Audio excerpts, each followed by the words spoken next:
Ismael Mangangi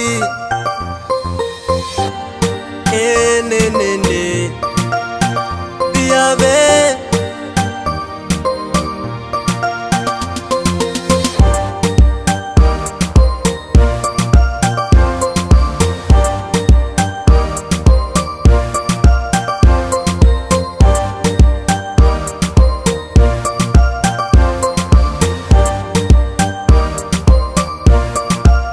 Nyambinyano fuzaza tavela dio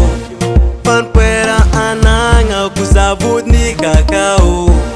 Timan nga katika tituli suru morevukat Pafitya fkono teke tok mada pafat Fano imavan ano mafiseng Putunga kulano Zilti manginwe Zajo ya laba Zatiandi nyano Zaitadi ni yafa Fazafat nino Zajo désolé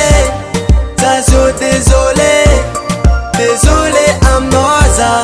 Zafata nganwe Zajo désolé Zajo désolé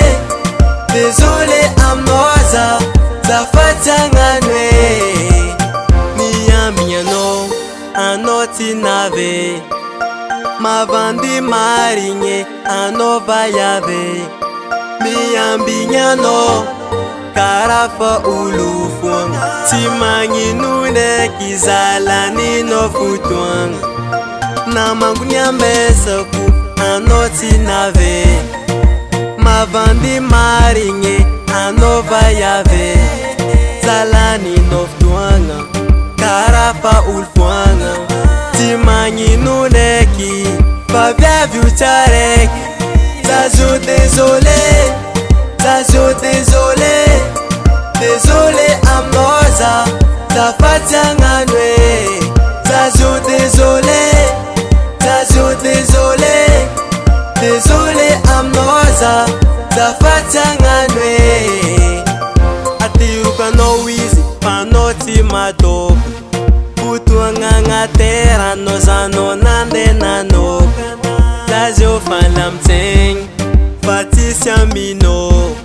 Panila mintengi Atoba nino Maring maskini Timadinyera ela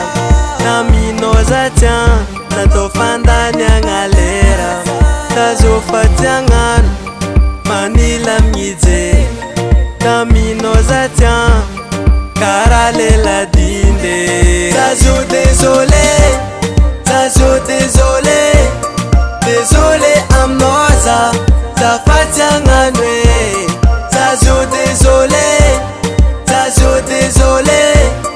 Désolé amnoza Zafata nganwe